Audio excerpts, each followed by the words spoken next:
कक्षा 11वीं विषय आप लोगों का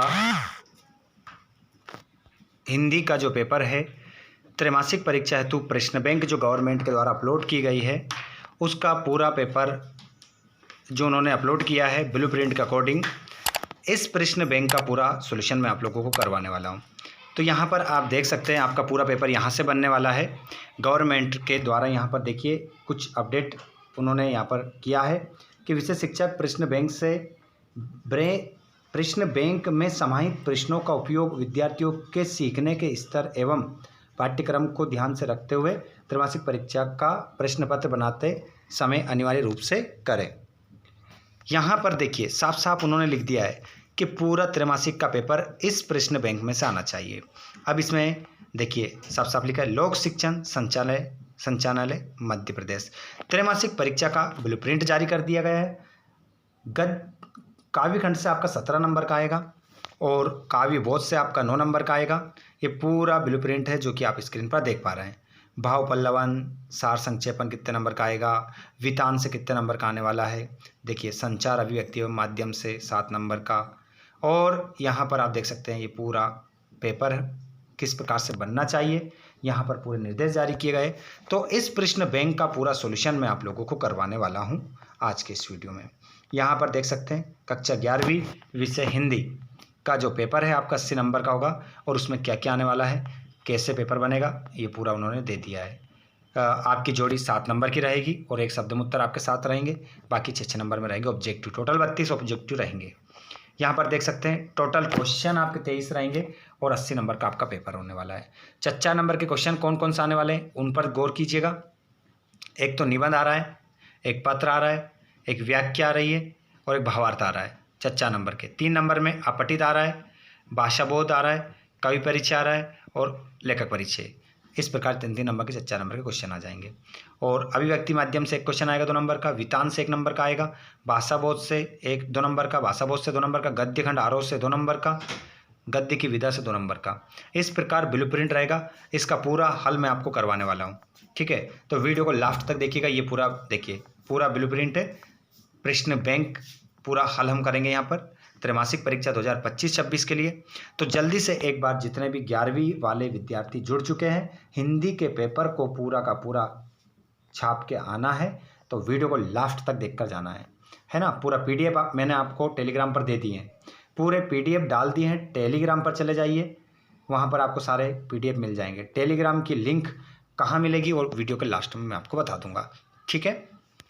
चलिए तो स्टार्ट करते हैं हम प्रश्न क्रमांक पहले से। सबसे पहले क्वेश्चन नंबर पहला है, निम्नलिखित प्रश्नों में से सही विकल्प का चयन करके लिखिए।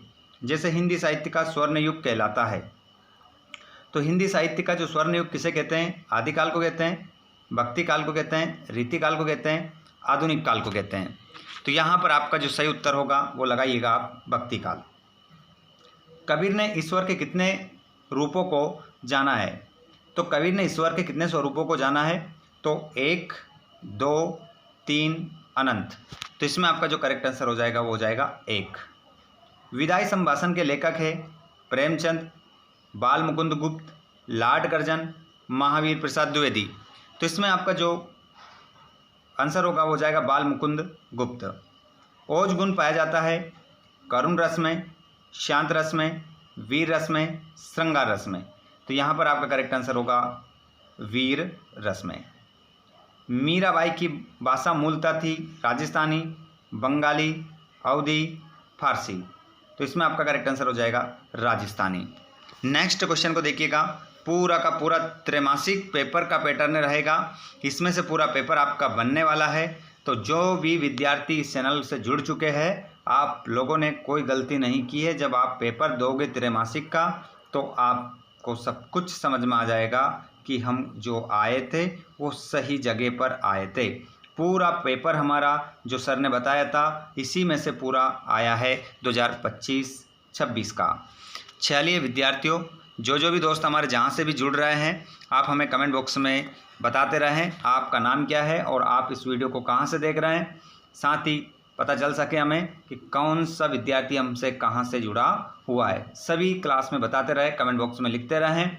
और क्वेश्चन है बच्चों आपका अगला, नमक की बोरियों में भारी गाड़ियाँ नमक की बोरियों से भरी गाड़ियाँ कहाँ जा रही थी? कानपुर जा रही थी, नागपुर जा रही थी, मिर्ज़ापुर जा रही थी, पीतमपुर जा रही थी। देखिए ये जो क्वेश्चन आया है नमक का दरों का पाठ से आया है। बताइए आप सभी, इस प्रश्न का जवाब बहुत ही सिंपल है बच्चों। नमक का दारों का पाठ आपने पढ़ा होगा, प्रेमचंद ने लिखा है। नमक का दारोगा प्रेमचंद ने पाठ लिखा है और इसका जो प्रेमचंद है लेखक हैं और 1880 में इनका जन्म हुआ था बनारस के लमही गांव में। प्रेमचंद ने बहुत सारे उपन्यास लिखे हैं, इन्हें उपन्यास सम्राट भी कहते हैं। तो एक प्रश्न आपका होमवर्क में मैं आपको दे रहा हूँ कि बताइए इसका आंसर क्या होगा। अब मैं जानना चाहता हूँ कितने विद्यार्थियों ने इस पाठ को पढ़ा है, वही आंसर सही देंगे। तुर्की शब्द का संबंध किससे है? सब्जी से है, दाल से है, रोटी से है, चावल से है। तो ये मियां नसीरुद्दीन वाले पाठ से है, तो इसका रोटी से संबंध हो जाएगा। मियां नसीरुद्दीन कितने प्रकार की रोटियां बना लेते थे? 10, 20, 35, 56। तो आप समझ गए होंगे राइट आंसर क्या हो जाएगा? 56। पथेर पांचाली फिल्म किस भाषा की है? बांग्ला, गुजराती, मराठी, भोजपुरी। तो पथेर पांचाली जो फिल्म है किस भाषा की फिल्म है? बताइए जल्दी से, उसके बाद आंसर मैं बताऊंगा। बताइए अगला क्वेश्चन बताइए, आपका सभी का जवाब आना चाहिए। बिल्कुल, तो आंसर लगा देंगे आप बांग्ला। विदाई संभाषण किस विधा की रचना है? तो ये आपकी हो जाएगी रेखा चित्र, कहानी, व्यंग्य, नाटक। तो इसमें सही उत्तर जो आपका होगा वो हो जाएगा व्यंग्य। ऑप्शन नंबर 6 आपका करेक्ट होगा। प्रेमचंद का मूल नाम क्या था? नवाब राय, धनपत राय, गुलाब राय, बाबू राय। तो इसमें सही आंसर होगा धनपत राय। निम्न में से संचार का साधन नहीं है? रेडियो, टेलीविजन, समाचार पत्र, प्रिंटर। तो यहाँ पर आपका आंसर हो जाएगा प्रिंटर नहीं है। लता मंगेशकर के गायन की विशेषता बताना है। पूरे सिलेबस से संबंधित है और एक भी क्वेश्चन आपका ऊपर नीचे नहीं होगा। लता मंगेशकर के गायन की विशेषता है गानपन, कठोरता, बेताल उच्चार, वीर रस की प्रधानता। तो यहाँ पर आपका हो जाएगा गानपन। मीरा के गिरधर के मुकुट में क्या लगा है? मोर पंख लगा है, मोती लगा है, हीरे लगे हैं, कंकर लगे हैं। आप सभी जानते हैं, आपका आंसर भी आपको मिल गया होगा समझते ही सुनते ही। तो मोर पंख लगा है। ये मेरा घर है कथन में कौन सी शब्द शक्ति है? ये मेरा घर है, इसमें जो शब्द शक्ति है वो हो जाएगी अभिधा शब्द शक्ति, क्योंकि इसमें लक्षण नहीं बताया गया है, ना व्यंजना व्यक्त की गई है। यहाँ पर अभिधा शब्द शक्ति आंसर होगा। पंडित आलोपीदीन ने मुंशी वंशीधर को किस पद पर नियुक्त किया? वकील, दरोगा, मैनेजर, शिक्षक। बताइए, आपने चैप्टर रीड किया होगा, इसका आंसर क्या होगा? पंडित आलोपीदीन ने मुंशी वंशीधर को किस पद पर नियुक्त किया? वकील के, दारोगा के या मैनेजर के? तो यहाँ पर आपका जो सही उत्तर होगा, आंसर आप क्या लगाएंगे इसमें? आपका सही उत्तर इसमें लगा लेंगे आप मैनेजर। लता मंगेशकर को किस उपनाम से नहीं पुकारा जाता? तो यहाँ पर लता मंगेशकर को किस उपनाम से नहीं पुकारा जाता? देखिए, उन्हें हम क्या कहते हैं? कोकिला कहते हैं, स्वर साम्राज्ञी कहते हैं, कोकिल कंठ कहते हैं, गजगामिनी, ये इस नाम से नहीं कहते, पुकारते हैं। तो ऑप्शन नंबर द होगा आपका सही। श्रृंगार रस का स्थायी भाव है रति, हास्य, जुगुप्सा, क्रोध। तो श्रृंगार का जो स्थायी भाव हो जाएगा वो रति हो जाएगा। अवधी भाषा का महाकाव्य प्रिय प्रवास, कामायनी, रामचंद्रिका और रामचरित मानस। तो अवधी भाषा का जो महाकाव्य है वो हो जाएगा आपका रामचरित मानस। जल ही जीवन है, इस सूक्ति का भाव पल्लवन करते समय मुख्य उद्देश्य क्या होगा? जल की सुंदरता का वर्णन, जल के रंगों का विशेषण, जल के महत्व को समझाना, जल की मात्रा बताना। तो इसमें होगा जल के महत्व को समझाना। आगे चलिएगा, भाव पल्लवन करते समय किस तत्व पर विशेष बल देना चाहिए? मात्र शब्दों की संख्या, विशेष से संबंधित तर्क, भावनात्मक अभिव्यक्ति और आंकड़ों की प्रस्तुति। तो देखिए, भाव पल्लवन करते समय किस तत्व पर विशेष बल देना चाहिए? तो यहाँ पर हो जाएगा आपका विषय से संबंधित तर्क। सार संक्षेपण का मुख्य उद्देश्य क्या होता है? तो विषय का विस्तार करना, मूल विचारों को संक्षेप में प्रस्तुत करना और भाषा को सजाना या कथानक बदलना। तो होगा मूल विचारों को संक्षेप में लिखना। सार संक्षेपण करते समय किस बात का ध्यान रखना आवश्यक नहीं है? मूल भाव बनाए रखना, अनावश्यक विस्तार करना, भाषा को सरल रखना, संक्षिप्तता बनाए रखना। तो कौन सा आवश्यक नहीं है, ये बा वाला आपका सही आंसर होगा, अनावश्यक विस्तार करना। विज्ञापन का मुख्य उद्देश्य क्या होता है? कहानी सुनाना, मात्र जानकारी देना, उत्पाद या सेवा का प्रचार करना, आलोचना करना। तो यहाँ पर हो जाएगा उत्पाद या सेवा का प्रचार करना। नेक्स्ट क्वेश्चन, संवाद लेखन में सबसे अधिक ध्यान किस पर देना चाहिए? तो भाषा की जटिलता पर, पात्रों की भावनाओं और परिस्थिति पर, कथा का अंत और संवाद की लंबाई पर। तो यहाँ पर आपका सही आंसर होगा पात्रों की भावना और परिस्थिति पर। अनुच्छेद लेखन करते समय किन बातों का विशेष ध्यान रखना चाहिए? तो भाषा की क्लिष्टता पर, विषय से भटकाव पर, स्पष्टता, एकता और क्रमबद्धता, और केवल सजावट। तो यहाँ पर आंसर हो जाएगा स्पष्टता, एकता और क्रमबद्धता। चलिए खाली स्थान देख लेते हैं। खाली स्थान भी मैं आपको करवाने वाला हूँ। यहाँ पर ईद का चांद होना, ये एक मुहावरा हो जाएगा। श्रृंगार रस का स्थायी भाव रति हो जाएगा। मीरा की भक्ति दाम्पत्य भाव की। प्रबंध काव्य के अंतर्गत आता है सूर सागर, माफ कीजिएगा, प्रबंध काव्य। वैसे बात करें हम प्रबंध काव्य, महाकाव्य, खंड काव्य दोनों आ जाते हैं, है ना। तो रामचरितमानस इसमें हम लगाएंगे। रामचरितमानस आपका इसमें आंसर होगा। अप्पू की भूमिका निभाने वाले लड़के का नाम क्या था? सुबीर बनर्जी या सुधीर मुखर्जी? तो यहाँ पर क्या हो जाएगा? सुबीर बनर्जी। काव्य की शोभा बढ़ाने वाले धर्म कहलाते हैं अलंकार।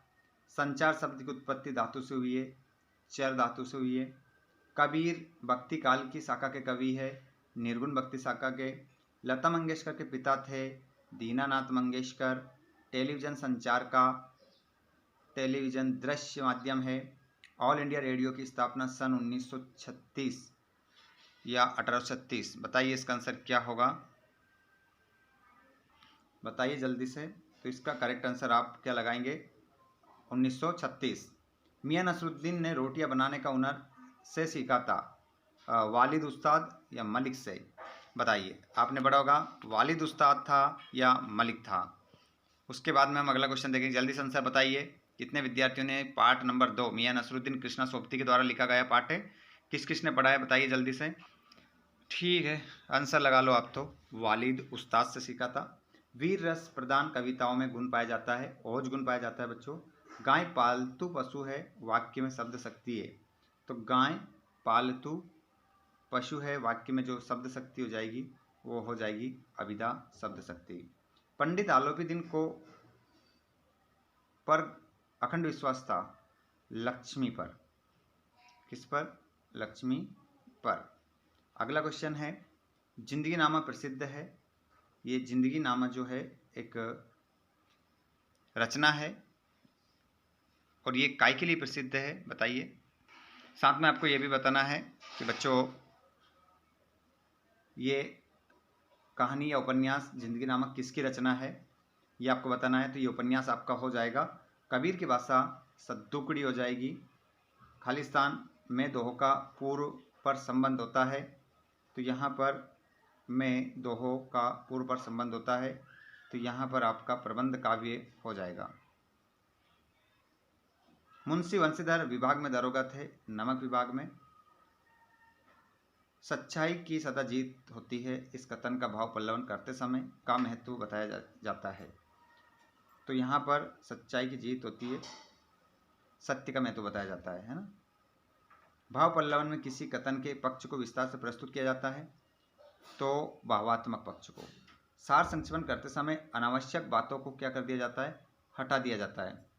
और सार लेखन में मूल विचारों को संक्षिप्त से विस्तृत से संक्षिप्त रूप से प्रस्तुत किया जाता है।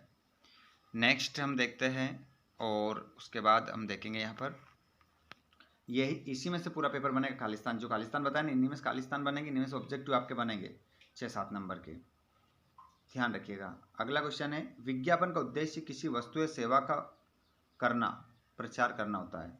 अच्छे विज्ञापन में भाषा आकर्षक होनी चाहिए और प्रभावशाली होना चाहिए। संवाद लेखन में भाषा स्वाभाविक सहज होनी चाहिए। संवाद लिखते समय पात्रों की स्थिति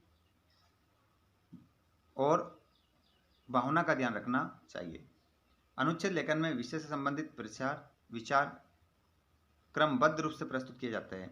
अनुच्छेद की भाषा सरल, स्पष्ट और उद्देश्यपूर्ण होनी चाहिए। देखिए ये तो हमारा वीडियो ऐसे तो बहुत बड़ा बन जाएगा, क्योंकि ये देखो मैं बता देता हूँ।